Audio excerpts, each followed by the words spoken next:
So you're working on your fancy Appwrite project, you're trying to create an Appwrite function, but you're not sure how to create a TypeScript-based function. This tutorial is for you. Assuming you have already set up your project, there are two ways to create a function, either through the Appwrite console or through the Appwrite CLI. Don't worry, I will cover both, beginning with the Appwrite console. So let's get started. Let's head to your Appwrite console. Choose your project and then click on Functions on the left-hand sidebar. Then click on the Create Function button and you will then see a Quick Start section. We will begin with Node.js 22, so I'll select that and give the function the name Node.js-function. Then click Next and arrive to the permissions page, which we will leave as it is. We're not going to change anything here.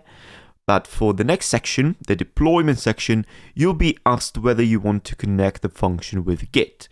But for the scope of this tutorial, you should choose Connect Later, and now press Create, and the function will now be created.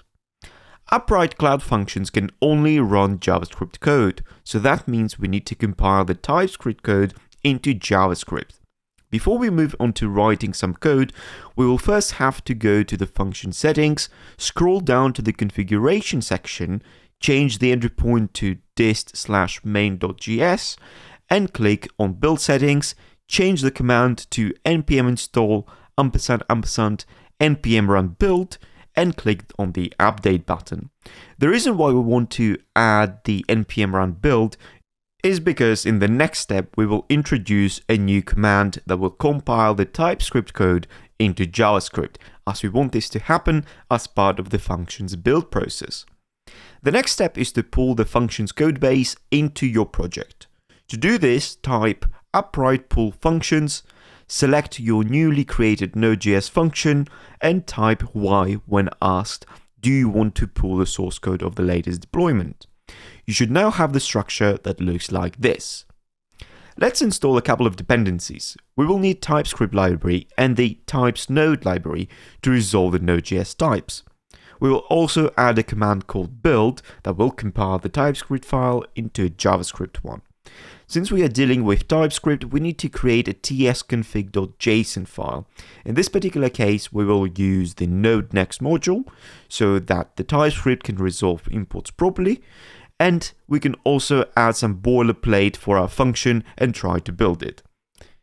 And we also don't need the main.js file under the source folder anymore, because our build command is going to compile the main.ts file into the main.js inside the dist folder now.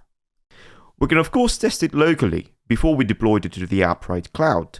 And the way to do this is by running the command appwrite run function, which will create a local instance of the function that you can access by visiting your local host.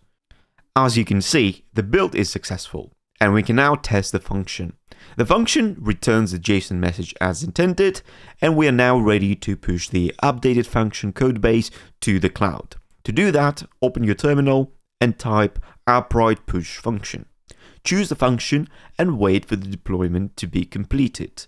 Then go to the function's URL and you will see that it is pretty much the same thing. It will return the same exact JSON message. Now, the process to achieve the same result using Appwrite CLI is quite similar. The only difference is that you don't have a user interface to create your function. To create a function, open the terminal in your project and type appwrite init function. Choose a name for your function.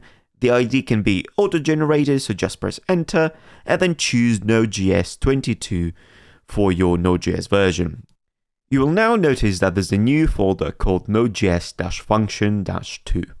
It's the same boilerplate function that we created earlier through the Appwrite console. The only difference is that the new function is not yet pushed to the cloud. So just copy over what we have done so far in the original function, then click on Appwrite JSON file. As you can notice in the Appwrite.json file, there's two functions now. There's the original function that we pulled from the cloud. And if you pay attention to the entry point and commands, you can see that those are the ones that we set using the Appwrite console, so going through the UI. However, you can also notice a second function here that does not have the exact same parameter values for entry point and commands. That is because we use the Appwrite CLI and we use the default values for the CLI to generate this function with Node.js. So we're going to have to update the entry point to dist/main.js and update the command to also have npm run build. We need to do that before we push it to the cloud because our build will fail if we don't do that. Finally, then go back to your terminal and type Appwrite push function to deploy it. Once it's been deployed to the cloud, you can again visit the URL of the function that you've just created and we push to the cloud and see the same output of the same message in JSON format.